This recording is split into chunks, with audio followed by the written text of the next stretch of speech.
Hello, and welcome to Agents of Nonprofit. My name is Alexander Lapa, and I'm here to speak with everyday superheroes helping nonprofits using technology. Joining me today is Tasha Van Vlack to talk about training and language in the context of technology. Tasha, you do a lot more, of course, than just language and training. So maybe you could introduce yourself. Who are you and what do you do? Absolutely. Thank you so much for having me, Alex. This is really exciting. So, I am fairly new to the nonprofit tech space. I'm 2 years in, but sometimes it feels like it's brand new because the tech space is changing so much. I'm part of the cloudStack services team, and we work on the Salesforce platform. So, Salesforce is considered the number one CRM in the world in terms of sales, but it's a smaller nonprofit ecosystem. So our team works as a Salesforce implementation partner. And so we exclusively support nonprofits and support their move from many legacy systems, sometimes that's Excel, and move them over to the Salesforce platform. And then your role at the organization is what exactly? Yeah, so it's a small organization.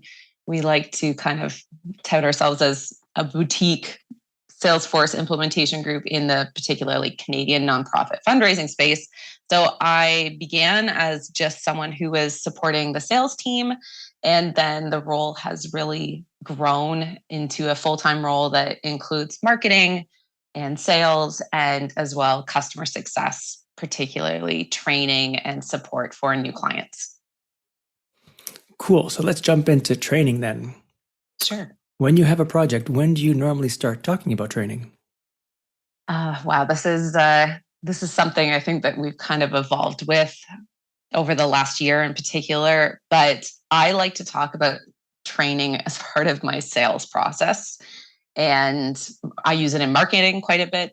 Talking about the training piece, I think it's something that for nonprofits, I found they're concerned about product adoption and how that is going to work for their team. So by talking about training right in the beginning, in the sales discussions of what all they're getting when they work with our team, I think that training and an investment in training is a piece that I like to discuss really, really early. Make sure everyone knows what the expectations are and expectations on the part of the nonprofit team as well, what they should expect to invest of their time in order to get comfortable with the platform. I would consider training to be part of the change management in that, look, there's new changes coming, part of which we have Yeah. to train you on how to use new systems. Let's say in this case, Salesforce.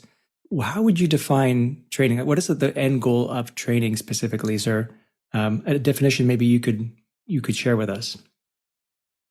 Sure. So I think, at least on my end, the main goal of training, and I'm always trying to keep that goal in mind as I'm crafting what the training is going to be, is really surrounding the idea of how is the customer going to use the product without us. So sometimes it's very unique where we have a team that the focus is very much on fundraising because they're new to Salesforce. They're kind of just jumping in with one section of the work. And I know you work in Salesforce as well. So I don't know if you find this because nonprofits have usually smaller implementation budgets than a for profit would. They're often having to pick and choose what they focus on first as part of their Salesforce journey. So phase one is often fundraising, makes the most sense. It's kind of a quick place to see easy returns. And it's also something really hard to manage in an Excel document. So when it's fundraising with the goal, and I'm looking at the training, I'm always going, well, how is the team planning to use it? Are they looking at using Salesforce engagement levels? Well, then I have to make sure I'm putting that into the training and really describing all the different steps from front to end to set that up. If the goal is program management, then that's a very, very, very different training. So I think my goal is always how are they going to use this by themselves and trying to make sure that, step by step, there's supports along the way that kind of, it's not just product adoption, but it's that empowering them into the product to feel confident that they know how to use it. And that's always, I guess, the main goal for me is to and sometimes that's actually putting them on the spot and going, okay, so, we chatted about this, how would you set this up for this particular contact? How would you enter them into this, engagement levels, or what are your engagement levels? Do you have a platinum donor level? Do you have, or are you basing it off of volunteer hours? How do you set up those pieces of your engagement levels in Salesforce, and then kind of working my way backwards as training? Based on my experience, I would also add to your comments in that one of the training goals is to make sure that they're self-sufficient, right? You want to train them however long it takes, but to teach them how to fish, so to speak, so that they are self-sufficient. They don't need to come back to you or to their consultant every time they have a single question. Would you agree? Sure, absolutely. And I mean, I've found, at least for speed, in that, early training days, we maybe do a couple in-depth trainings where we're really going front to end. But Vidyard or something similar, Loom, there's so many different products on the market now. Being able to quickly, when I get a question from a client, jump right into my demo org and actually send them a video seems to be one of the easiest ways to train people. And I've only really been using it for about the last 6 months and doing it that way. But compared to writing out instructions or setting them to Trailhead, which sometimes can be great, but really then puts the onus on the client to figure out those different steps. And they maybe just don't understand really what steps they're even looking to take. So I'm finding finding new tech tools that allow for different styles of learning. I mean, there are many choices, right, for different types of training. And I'm curious to see the answer to the next question and it might be a big question, so maybe we'll break it down a little bit, but what would you say is the most productive way of training a nonprofit? Train the trainer, like a podium style, interactive workshops, on-site recordings, visual. Like there's a lot to unpack there, but let's maybe start at the high level. What mechanisms have you found to be the most sticky for training? Yeah, absolutely. We have been using GoToWebinar and doing webinar style trainings. Sadly, the whole time I've been working with this current company, it's been during COVID times. So nothing was happening in person. I would love to do that. That actually would suit my personality and probably feed my extrovert soul a little bit to do something in person. So instead, we've been working with GoToWebinar, where it's live. I find, even though online live is a little tricky and not everybody's favorite spot, and you sometimes aren't getting as much engagement as you would like, it does seem to have better results than when we're asking people to just go and check out recorded training videos. It just doesn't seem to work that well. I think it's more easy to avoid the training when it's being sent to you as a recorded video. So I find with our nonprofit clients, the more we can encourage them to attend this live training is better. I really always love to encourage that screens, your webcams are on, my webcam is going to be on, and that it just feels more like, oh, we're all doing this together. And I'm happy to be interrupted with questions, which I know leaving questions till the end can be something that is preferred and it doesn't stop the flow. But some of the best questions that I've ever had have been those stop and interrupt ones, where I just assumed what I was saying was very clear and simple, but it clearly wasn't to that person. And it helps me realize places that I can improve. So live is better than recorded, you're saying, but yeah, there's something to be said about self-learning in the sense of, like, live, you have to, of course, have everybody available at the same time all together, versus something that's recorded. It's more at my own leisure. I can pace myself. I can rewind. I can, I might be a bit slower, a bit faster than the rest of the group. But you're right. It requires more responsibility, let's say, to actually do the training. And it might be much easier to dismiss it at that point. So is there a balance? Maybe have you ever seen like a mix work, or doing it in groups live, for example, based on your department within the nonprofit? Like, how do you see that happening? Sure. Yeah. So we offer both. I'm recording every time I do a training. So we offer bi-weekly Salesforce Nonprofit Success Pack training. So that very intro level training we offer every other week. we offer a fundraising manager, which is our product. And we're talking more about Salesforce for fundraising every other week. And then we go into like a more advanced training once a month.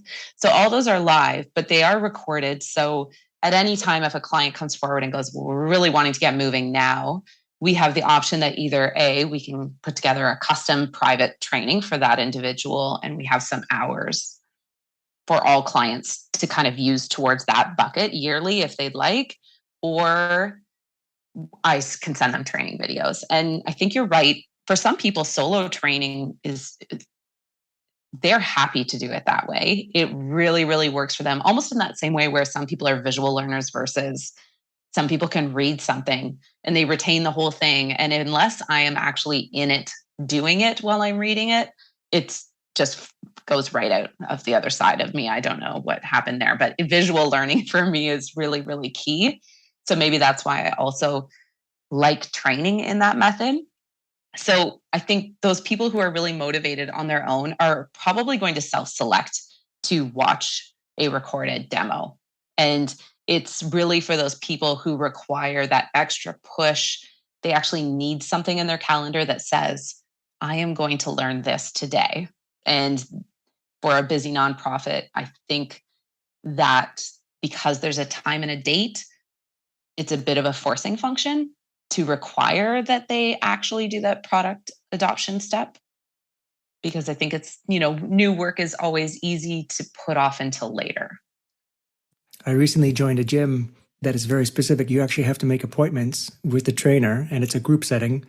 But by just having that appointment, I'm much more likely to keep it than if I have an open-ended gym membership, or even worse, a gym at home, where it's always accessible and yet I never actually use it. So I agree with you. There's something to be said about having a date and time in mind and having everybody there. And not just for that, but also one thing is, in a group setting, one person might have a question that other people have the same question for. And rather than repeat that question, as many times as there are people, you can answer it once and everybody gets the benefit of that answer. But not just that, I've also seen where people within the same department or within part of the same training can feed off each other. You don't have to answer every single question. Sometimes I have training where I ask if anybody else has an answer before I would answer. And then that kind of creates little moments of celebration, because it's like, I am able to answer this question that I couldn't have answered 10 minutes ago. Absolutely. Absolutely. And my previous work, the job that I was doing before this one, a lot of the work was surrounding training. And there was a train the trainer, there was in-person training, online training. It was much more diverse in what it was offering. But they also broke the training into management versus frontline workers.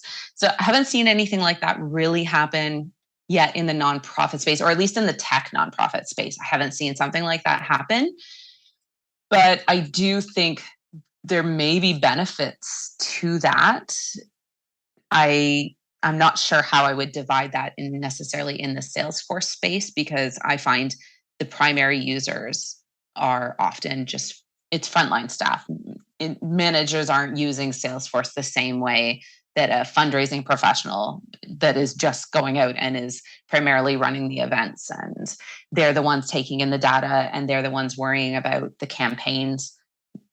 Their manager might not be doing any of that work within Salesforce. So I don't know if it speaks the same way to tech, but I do know I've seen individuals like, Tim Lockey's Human Stack program.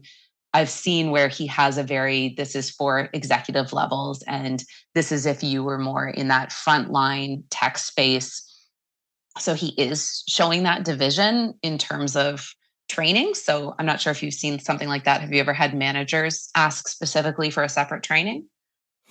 I have, and I would put them in the same category as having it training by department. So the department could be fundraising department versus development versus various other types of frontline, and then one for maybe certain managers. Sure. And you're right, they won't necessarily use Salesforce in the same way, but I think it's important that they understand how dashboards work, for example, how reporting works, to be able to get that summary information just to keep track of things. And then, of course, if there's ever a sense of, or a need rather, for approvals, that they know how to do that within Salesforce as well. Yeah, absolutely. Yeah. I think there is differences. So I haven't really dove into how the trainings are different, but I can see where sometimes the questions that are coming forward from those frontline and front end users can be quite different than the people who are managing. And so I don't know, that would be an interesting piece to kind of add in, I guess, to go, here's my managerial training and how would that differ and what were those pieces that I go into. So maybe that'll be a next step. So we spoke a bit about live training versus recorded. What about train the trainer model? What have you seen in terms of success rate, or is it something you kind of avoid at this point? At this point, our team hasn't dove too far into a train the trainer model, primarily because we're often working with really small nonprofits, and it hasn't really worked out that I've seen where the person who was given that train the trainer level experience then goes on to maybe become a Salesforce admin. And oftentimes we're still being called back in to do any of that more advanced work. And I think nonprofit turnover is a real thing that we've seen over the last couple of years, at least. So this was partly what spurred us to kind of like moved the whole team to go, we need to be able to offer biweekly training all the time, because the knowledge of Salesforce was often leaving with the front end users as they move to a new organization. And new incoming people were not hired quick enough to ensure that they were trained by the person that they were replacing. And we would sometimes end up with organizations we'd worked with 3 years before coming back and going, we haven't been using Salesforce for 6 months because we have no one on staff who knows how to use it the way it was set up. So that was also partly this kind of open training. If you've ever been a cloudStack client, come and join us for Salesforce basic training, just to ensure that either with new hires, we were the people who were training on the basics, and maybe their own internal staff kind of took them to the next level to go, oh, well, this is what our team in particular is doing with the platform. But also to ensure that there was never that spot where an organization felt like they'd done this huge investment into this technology and had no idea how to continue to use it when the tech advocate potentially left the organization. And it's far too often when that tech advocate leaves and there isn't any transition time. They don't have the ability to do a knowledge transfer to their replacement. Yeah. And then, so one person leaves, the other person comes in, and like you're right, like you said, it just, the technology disappears. And it doesn't surprise me that you have clients coming back to say that we haven't used it because we don't have the people who know it very well. Absolutely. I imagine then you have to have some kind of, on your side, have to have an engagement with the nonprofit to make sure you have an ongoing training package, let's call it, as well as all the material you've ever needed the first time around has to be kept for follow-up training sessions. Yeah, absolutely. Absolutely. How can a nonprofit be in the best possible position to receive training? Like if we're doing, let's say, a live session, obviously there has to be some kind of prep work to make sure people understand what they're going to hear, what they're expected to do. Can you speak a bit about, those kinds of points to help a nonprofit be prepared for that training? Sure. So there may often be multiple training spots within an implementation according to how long it is.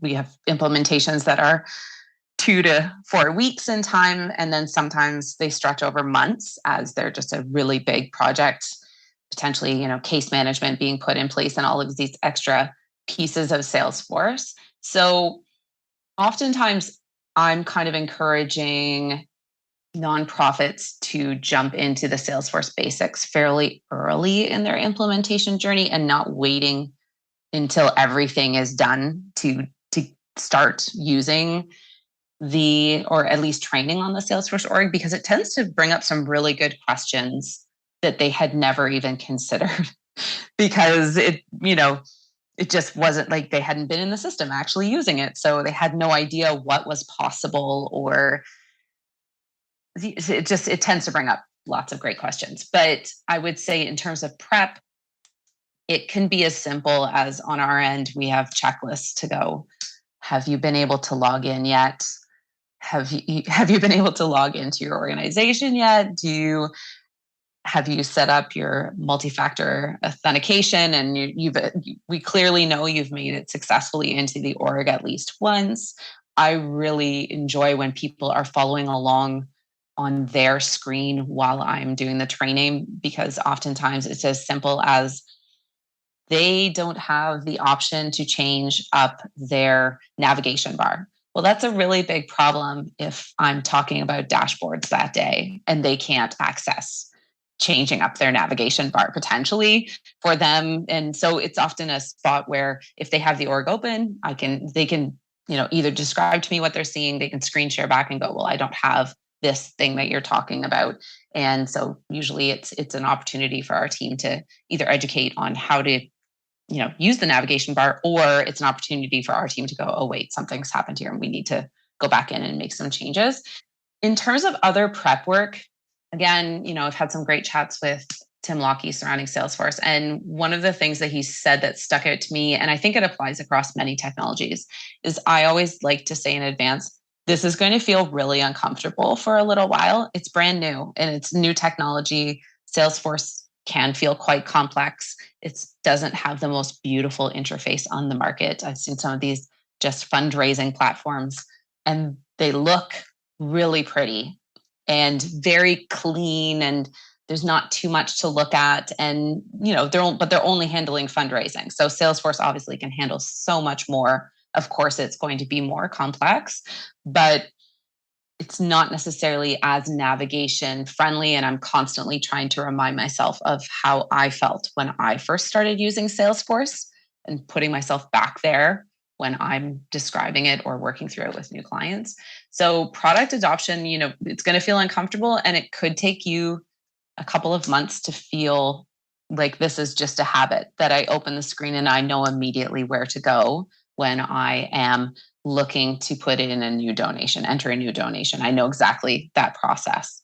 And I want to, I want to create a report on this. Well, you're probably going to have to create quite a few reports before that feels like second nature. So I do like to expectation set that most people feel uncomfortable, and that's actually just part of learning something new or being exposed to anything new. It does tend to feel uncomfortable, and that should be expected. And that's a great point, because people are used to being able to be capable of doing their jobs. Yeah. Right. They know what they do. It's they don't need to think about how they do it. They just do it. And now they're being put into a position where they have to question that, and they have to learn something new. There's an innate hesitation, let's say, where it's going to take me longer to do what I need to do. And that's a great way to overcome it, is just to call it out right away and say, oh, just get through it. It'll take some time, but you'll get there. And then hopefully their job will be easier, better, faster, stronger once everything is done and they're at that point where they're at the same level of comfort as they are before. Yeah. No one likes to feel incompetent, right? And I think in the nonprofit space, there are so many incredibly talented people wearing so many hats at the same time. So they've had to figure out, how to raise funds while also managing QuickBooks Online, while also, setting up a new event, and they're, and talking to donors, and like they're doing all of these many, many different things at the same time. So these are people who I think are willing to try new things, and oftentimes they're very, very successful at those things. So to be thrown back in, I mean, I'm almost 40. I don't like to feel incompetent very often. That's not a safe space for me. And so I think we almost instinctively move towards the things we feel comfortable in, and tech can feel very uncomfortable for people. And the reality is there's a lot of shifting technology needs, things that were working really well for nonprofits even 3-4 years ago suddenly are falling very flat, and it's very easy to get left behind as this huge technology. There's just such a takeoff, right? And now in AI, and you can see so many changes happening so quickly that I think it almost puts all of us into that space of wanting to feel even safer, because we're having to handle so many new changes and new incoming information. So anecdotally, I've also seen a lot of overwhelm with the idea of something, another new thing we have to learn. Yeah, and then there's no magic bullet for this one. It's really, we'll get through it together. Let's hold hands and Exactly. Push through it.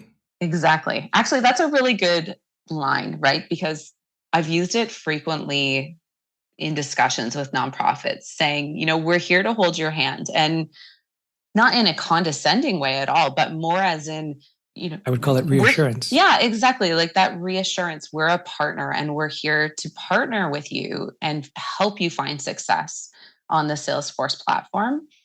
And I think the other tech outfits that are out there, similar to Salesforce as well, the ones that I'm seeing people be just absolutely thrilled and excited about are those ones that have that very same mentality of partnership, of we're being, partners in tech versus you're buying our product. I think it's just, it's so much more than just a product, and just selling a product is different than software as a service, for sure. I actually love the visualization of holding hands because there's a lot of connotations to it, right? In the way of a gentleman holds a woman's hand, for example, to help them across something. They're guiding them, but they're also there beside them. Walking down the street as a couple, for example, side by side, trying to get somewhere together. If one person slips or missteps, the other person can hold their hand. So it's a very, from my mind, a very beautiful visualization. Yeah, I totally agree. And really, so much of the tech training is meant for those that are struggling, because there's always going to be people like yourself, where you were talking about, I'm happy to go and self-learn, and there's going to be people who are not going to attend our trainings at all, and that is fine with me. I'm not really there for them. They're not the people I'm concerned about. It's those individuals who instead are feeling that overwhelm and those feelings of incompetence and insecurity. That's who I'm there for. So I'm happy to support those people who are way on ahead and blast through all 3 of our trainings on their own time in one afternoon. Like, those people are amazing. I love them. There'll probably be an increase in those people as there's more and more tech comfort, but really the trainings are meant for the people who are instead finding it very challenging to move into the Salesforce ecosystem and the language and lingo and all of that. Going back to being prepared for training, I would add just a couple of small other menial type tasks. Sure. Like making sure that people have their schedule cleared. You want, I think, that people's minds to be present and not thinking about all the other activities that they're not doing that day. Yep. I would add no mobile phones. Turn off your phones completely, if possible, because again, no distractions. You want to be focused on what you're going to receive because it's a lot of new information. Yes. And then the third one would be that feedback is welcomed. That during the session, the system or the project was built in a certain way, and getting that kind of feedback helps. And my question to you is, how do you mitigate or manage that feedback? Because sometimes they might say, well, the way it's been built doesn't work for me. Can we change it to be in some other way? How do you manage those kinds of comments? Sure. So I kind of have a beneficial spot. I'm sure it might be more difficult for someone like yourself who does development work as well. It's really easy for me to go, I don't know the answer. Let me look into that for you, because I honestly don't know the answer oftentimes when it comes to development work. That's not what my specialty is. That's not what my role is on this team. Sometimes I'll have a quick and easy answer.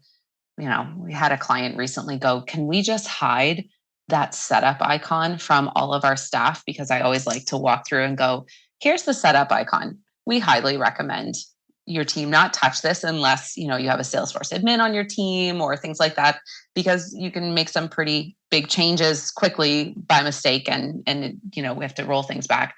And so she wanted to hide that from her team. I wasn't sure what the answer to that question was, but it's very easy for me as a non-technical person working with a technical team to, I think, sometimes very honestly just say, I don't know the answer to that, but I'll find out for you. And I find that there's a lot of acceptance when you're really honest about what you do and do not know. I can usually find out for them pretty quickly. I'm not going to interrupt the whole training to go and find out for them what the answer to that question is. And there are some times where a more complicated question comes up that's clearly moving into our advanced training. And I will say, I will answer that for you in an email after this session, or I would recommend, that next training level is going to discuss, this advanced reporting capability.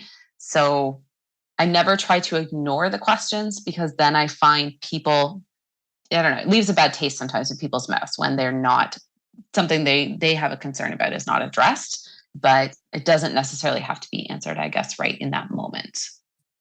I agree. I think honesty is definitely the right policy, because part of what you're doing by introducing something new to them is building trust as well. Trust in yourself, trust in the new system. So honesty really pays off. Absolutely. And the way that I would answer that kind of question is maybe, or not necessarily, I don't know, but maybe, and it depends on how the complex the feedback is. I do welcome it as an architect, but it might not be something we want to do at this moment. So it's, we'll take a note of it. We'll figure out whether it's right to do now or later or never. But at least, having that feedback, I think, is very useful, because sometimes people have some great ideas that no one has thought of. Absolutely. And I think that was what was so interesting when we started these sessions. And we were really learning a lot from the nonprofits about how they were using Salesforce for fundraising. And it pushed our product roadmap not in a totally different direction, but it definitely made us pivot to go, we're seeing this from everybody, or everybody is figuring out this like Salesforce workaround that absolutely could be part of our product. Why aren't we doing that for them? I guess, right? Why not have this be part of just our standard product package? Because so many teams were trying to figure this out on their own or asking for it. So I think the trainings have even just given us a really great feedback loop to our team about what is working and what maybe is a struggle. And I'm not always getting those questions like you're talking about, Alex, with people going, oh, well, we would want to do it this way, is more because I would say on most of my trainings, I have at least 6 client teams represented in some way. Sometimes it's an entirely new team and 5 members all come from that team, but there would also be one team member from a lot of our clients from a couple of years ago are sending somebody new that's now recently been hired. So I think the cross section of these open trainings also allows for, to be honest, I find the trainings a little bit easier because of that cross section, because the questions tend to, the people are all kind of at that same learning level because it's all new people. So these open trainings have been really great, and it's been a great touching point with new incoming staff members too, for our more historical clients. For sure. If you have processes that span multiple departments, you definitely want those departments, or it would be a good idea, let's say, to have those departments in the same training session, because then they can understand the entire flow of things. First, the opportunity comes to me, then it goes to you, then it goes to this person, and I have to do this, they have to do that, and that person has to do this. And seeing that picture of the movement across team, I think can be very, very valuable. Absolutely. So once training is finished, how do you measure whether it was successful or not? Yeah, that's always the big question, right? So I always have a follow-up email that comes out after the training, includes my slide deck, and usually I have 2 slide decks. So we have the slide deck that was up when they were in the training going through, and I always like to flip back and forth. That's my personal style, is using Canvas slides and a live demo, because I find people get kind of bored when it's just slides. And sometimes when it's just a demo walkthrough without the background context, it can be really overwhelming. So kind of use a Canvas slide to prepare them what I'm about to jump into in the live demo. So I send those Canvas slides around. And there's also a second set of Canvas slides that are usually kind of links to either small training clips our team have created. So if we talked about campaigns and that was a subsection of what we talked about that day, here's all these links to campaign, in our help desk. Here's a bunch of different little campaign videos or write-ups. And usually too, I'm also hooking into Trailhead. So if you're wanting kind of that really to follow along in what Salesforce would train on this subject, here it is as well. So I like to send around those 2 slide decks afterwards. If there was any questions during the training, I've jotted them down and I make sure to answer those questions in the follow-up email to everybody. And in terms of whether the training was successful, I don't know if you've tried anything like this, but I tried to do a Google, survey, and we have a GoToWebinar survey as well. No one seems to want to complete those. I don't know if you've had better luck than me. Like, I don't know if it's just this additional ask and people just aren't that jazzed. I will sometimes get emails back from people saying, hey, this training was great, which is lovely, obviously, to get. But I don't know. I haven't had great success with trying to get people to complete Google surveys. And what is it about a form, even in a simple feedback form? And I get it all the time for various activities, nothing related to CRM or Salesforce or nonprofits. And there's just, I can't be bothered almost. It takes 5 seconds out of my day sometimes, but getting that feedback, I think it's in the session, I think is so precious and so valuable because it's so rare to get it afterward. And I don't know the solution for that one. Yeah, I totally agree. I similarly, that little link goes out to people. I've had like 3 people in months and months and months bother to go through. And of course, their feedback is lovely. And they're kind of those clients that I spend a lot of additional time with. We're kind of, in contact a lot. They're so lovely. I think they're just doing it for me because they think that this is something that is important that I need. So they do it for me. But in many ways, they're the people who are the most honest to let me know in general if I'm meeting their needs on a regular basis. We're communicating about it. So it's kind of those people who are silent. What do they think?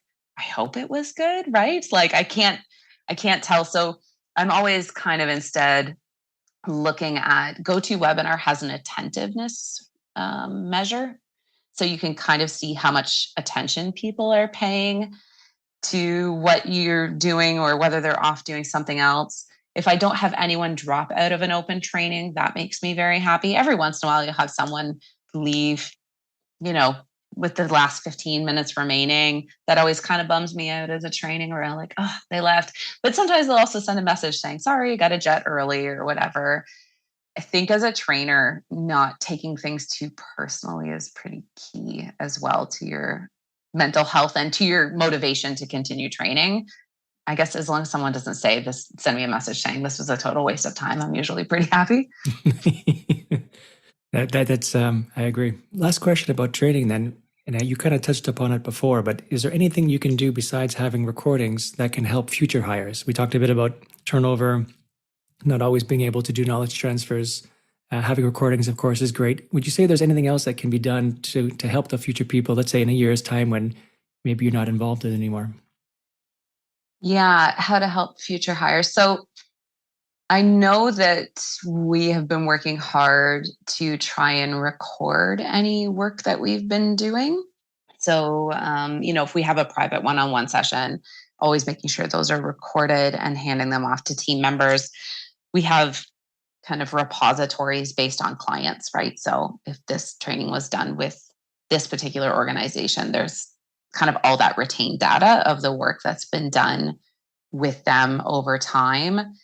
I'm just starting to kind of touch in more to, I did a Salesforce dashboards and reporting webinar the other day, which was actually kind of surprising. And I was excited to do it just because I'm enjoying learning about different things on the Salesforce platform. And it seemed like something that I was sad I hadn't kind of picked up on earlier. So I thought, well, there's probably a few other clients who would be interested in this. And I sent it out to, all our past clients. And we had about 5 registrants that we have not had contact with in over 4 years, that just out of popped out of the woodwork. If I sent them a random email, they might not respond to me anymore. That's how far the relationship is in the past. But throw out the idea that they would get a free training on something that they've been using the platform for years. It's kind of surprising that that was really hit the mark for them and was something they were excited about. It was, I think, surprising to our entire team, the response. But I do think having continued value adds for your current clients only also not only keeps them engaged with you as their previous implementation partner or maybe ongoing implementation partner, but it also creates a great repository for not only past clients, but all those future hires. It just creates more and more supports, I think, for them as they come in to go, well, now there's actually a recorded 30-minute session that's only about reporting and dashboards and the basics of reporting and dashboards. And so that's now always, in our back pocket for all clients to access and use. And we use Freshdesk as well quite a bit. So there's a lot of videos and explanations cut up into much more bite-sized pieces, a 2 to 3 minute video plus some literature for those people who like to read through instructions instead. So I think those are the pieces we've really been working on for all future hires beyond the open trainings. You just mentioned it toward the end there of that sentence, because up until now, so far, everything seems to be about visual, audiovisual type of training. In terms of documentation, then, do you normally avoid that, or you find it's useful only in certain contexts? We don't avoid it. So for sure, we have a product handbook that actually exists, although it's available and it's out there. We don't have a lot of interest in it from clients so far. Or if we do, it's there for larger organizations. Their Salesforce admins are really interested in reading through it. And usually it actually doesn't have as much information as they're looking for. They're looking for like the guts behind the scenes of the product. And, obviously not all of that information is sitting there for them to look through. We purposely went through a bunch of old Freshdesk articles which were only written and added video to them. And it does seem like the combination of both, especially those people who would actually go to a help center and they're really truly just wanting to read articles. They're not wanting to send me an email and wait until I come back with the support. They're wanting to find out on their own. I think having both written and visuals for those individuals is pretty critical. So we do have it in those spaces. And, I put some notes into training and things like that. But sometimes I wonder whether I'm just cluttering up my visuals when I put too much written information in. Nobody reads the manual these days. I know. I was going to say, I will outrightly tell everybody I have never read our product manual for sure. It's, and even with Trailhead, I find I've working my way through Trailhead and just working my way towards my own Salesforce admin certification in my own time. It can be really challenging because they don't use that many visuals or not visuals. They don't use that many video components at all, which makes sense. You're supposed to be learning and I get it. But there's definitely a lot of people who rely heavily on YouTube to learn things with those visuals, and everything is pretty key for them. So I think having supports in both ways is probably really important, and maybe something I have to get better at is making sure I have enough written material as well. I think there's also a balance for the author's perspective of when you do visual, things can get obsolete very quickly, and you have to either redo the whole video or at least portions of the video, versus when it's text, you just, edit, copy, paste. It's a bit easier, selfishly, as the author. Yeah, absolutely. I agree. Moving on from training, I did mention at the beginning of this podcast that we would talk a bit about language. So it feels like I owe the audience at least one question about language. And we did talk about in a previous conversation about a tech therapist, which I don't know if we coined the term or you coined the term, but I love it. I guess my single question, if I had only one question to ask about language, is how do you adapt your language to work with nonprofits that are maybe less technical than others? Because, Salesforce, for example, can be quite technical. There's a lot of power behind it, like you mentioned, a lot of features behind it, a lot of semantics you need to learn, about the features and functionalities and what Salesforce is. So how do you find yourself, or how do you best prepare your language in a way that can be received by people who are not so technical? Okay, that's a really, really good question. So, in terms of why I think I've found myself in this space in my organization, and I think just naturally playing middleman and tech therapists, like we talked about, is one, I can pick up on a lot of tech. I've done fairly well. I've worked in quite a few different systems. I'm always happy to try out new tech for marketing. Is one of my favorite things to do. And I do find some of it comes naturally to me, but I also think having an empathetic person, I guess, would maybe be a strong skill when you're talking about training, because I think it is really important to be able to recognize where your trainees are coming from, spending so much time in the nonprofit ecosystem and just reading articles and trying to figure out best practices and learning about fundraising. It's been clear that it's a very overwhelmed field sometimes, and none of us learn that well when we're overwhelmed. So, taking your trainees and shooting them with the fire hose that is Salesforce and everything that Salesforce can encompass is just too much. It really needs to be moved into quite bite-sized pieces.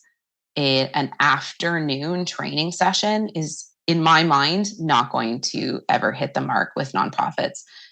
Maybe if it was like a really fun, jazzed up fundraising training session with somebody with a ton of personality in person, maybe you could pull that off. But when we're talking about tech, I think tech consultants in the nonprofit space, we maybe need to realize that there's resistance often internally on teams. You may have someone who's super excited and they've already done all this background research on Salesforce. And the idea that an opportunity relates to a revenue generating activity like a donation just made sense in their brain. It was like instant. And they go, oh, of course, of course that's what it means. And it was no big deal.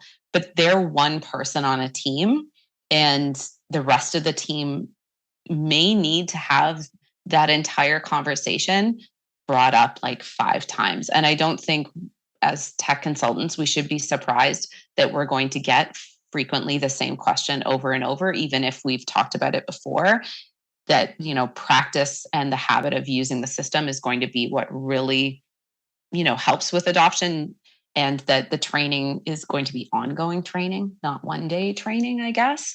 But I do think that as trainers, being able to kind of remind ourselves what it felt like to be in that spot, to be in those moments where we felt incompetent in a new technology space is really, really important.